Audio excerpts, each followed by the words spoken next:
It all sounds great, and it would be phenomenal in so many ways. A lot can happen in 2.5 years, my friend. Certainly. This is the thing. Trump yesterday on Air Force One was asked about would he be running in 2028, this obsession. Here is cut 21. We have great people. I don't have to get into that, but we have one of them standing right here. We have JD, obviously. The vice president is great. I think Marco's great. I think, I'm not sure if anybody would run against us. I think if they ever formed a group, it would be unstoppable. I really do. I believe that. I would love to do it. I have my best numbers ever. It's very terrible. I have my best numbers. If you read it, am I not ruling it out? I mean, you'll have to tell me.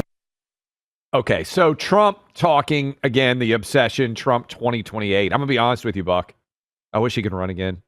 I mean, I know he's 79, but he's not going to run. I wish he could.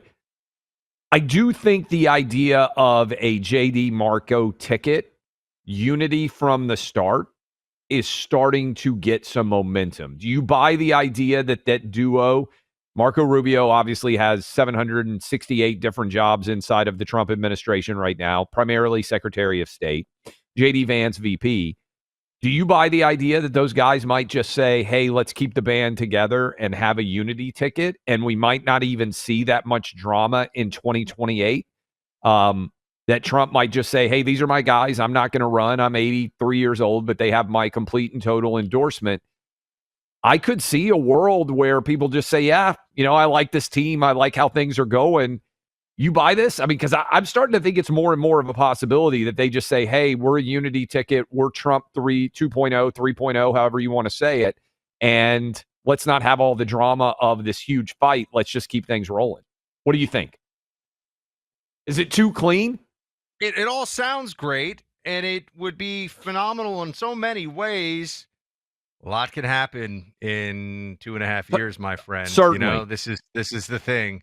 This is the way we think the story should go, and that to me means it's unlikely that is the way the story will play out. That's how I view this. Yes. It should go this way. There is a pathway, but remember, I was doing shows, Clay, in 2019.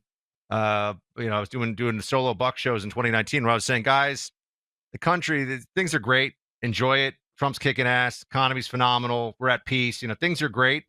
And then, boom. A few months later, you're doing TikTok video dances by yourself in your apartment in New York City. We don't have to go back to that trauma every time. It was very difficult. I still want to see the TikTok dances. My hair was getting longer and my waist was getting bigger every day of the COVID pandemic. And I'm doing these TikTok dances alone in my tiny apartment in New York, surrounded by lunatics who don't think you can go outside. I would have. I mean this. I walked into your apartment. The first thing I said was, I was like, I would have gone insane.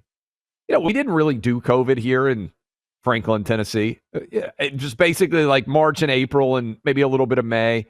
People were like, a little bit. And then it was kind of over. And then every time I see people, some of you guys still have a lot of post-traumatic stress. You LA, you New York, Chicago residents who really had to go through the chaos and the insanity. You LA people, a lot of them had yards. More so. Nice weather. More so. But I mean, Gavin Newsom was arresting paddleboarders. I mean, that's true. This was, they wouldn't even let them walk on the I'm just trails. Saying, New York turned into a prison camp with masking. It was insane. The only reason to live in New York City is to be able to experience the city. Anybody who has ever had to be cloistered in tiny little apartments, that I do think New York had it the worst of everybody. I would have lost my mind. I certainly wouldn't have been able to stay. Trump being Trump, by the way, in addition to saying, hey, JD and Marco could be an incredible team, he also decided to tee off on Jasmine Crockett, and he challenged them to a cognitive test, AOC. We're going to talk about AOC coming after our friend Riley Gaines here in a moment. But Trump also challenged AOC and Jasmine Crockett to a cognitive test, and you'll want to hear this. Cut. All I can tell you is that we have a great group of people, which they don't. They have Jasmine Crockett, a low IQ person. They have AOC's low IQ. You give her an IQ test, have her pass like the exams that I decided to take. when I was at Walter Reed. Those are very hard, they're really aptitude tests, I guess, in a certain way, but they're cognitive tests. Let AOC go against Trump. Let Jasmine go against Trump. I don't think Jasmine, the first couple of questions are easy. A tiger, an elephant, a giraffe, you know. When you get up to about 5 or 6, and then when you get up to 10 and 20 and 25, they couldn't come close to answering any of those questions. I mean, he is just so good. You know what's really unfair is if Trump doesn't run again, and I think that he does just like to say that he's going to run again because it upsets the libs so much.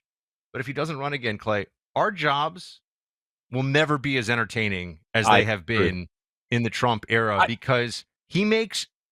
You guys even remember what it was like back in the days when, everything Obama said was genius and perfect. It was boring and generally useless and often lies and wrong. In the Bush era, whatever, people just said stuff, Clinton, Clinton stuff got a little spicy toward the end, as we know. But in general, we did not have a president who just says hilarious things all the time. I mean, can we play the end of that clip? I mean, the part where, it's not scripted, right? Where he just talks about, I presume that they're showing you pictures of animals as a part of the cognition test. But just, can we play like the last 10 seconds of that again? Because his comedic timing and the fact that people don't get his sense of humor, I feel like so many people who have Trump derangement syndrome, really what they have is an inability to process tone and context. Because, how could you not laugh at this at the end of this answer? Maybe we don't have the ability very to do hard, that. They're really aptitude tests, I guess, in a certain way, but they're cognitive tests. Let AOC go against Trump. Let Jasmine go against Trump. I don't think Jasmine, the first couple of questions are easy. A tiger, an elephant, a giraffe, When you get up to about 5 or 6, and then when you get up to 10 and 20 and 25, they couldn't come close to answering any of those questions. All right, so Jasmine Crockett has fired back, Buck. Jasmine Crockett says, I got into college on my own. Trump didn't. This is Jasmine Crockett responding to Trump saying she has a low IQ. Cut 23. I'm waiting on a reporter, and maybe it'll be you, Caitlin, to finally ask him what is his IQ, because he is constantly talking about, he doesn't even know what a low IQ is. He don't even know which scores are low.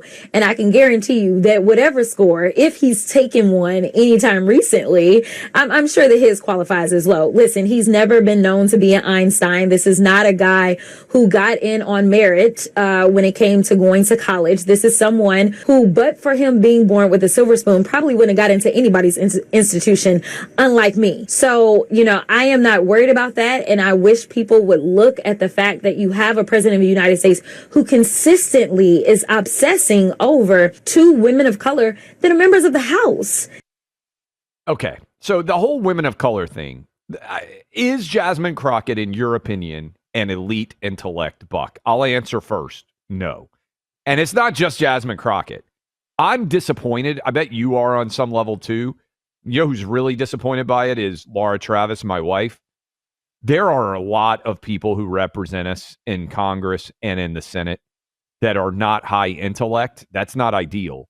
They're also not great communicators. That is really not ideal. Like, we are not represented in general, Republicans, Democrats, Independents, by the most accomplished and intellectually sound and great communicators out there. I think one thing that Trump diagnosed in politics was that he could have the success he had with no background in politics because there are a lot of lightweights that he is knocking out and pushing around, candidly, when it comes to arguments and it comes to the political direction of the country.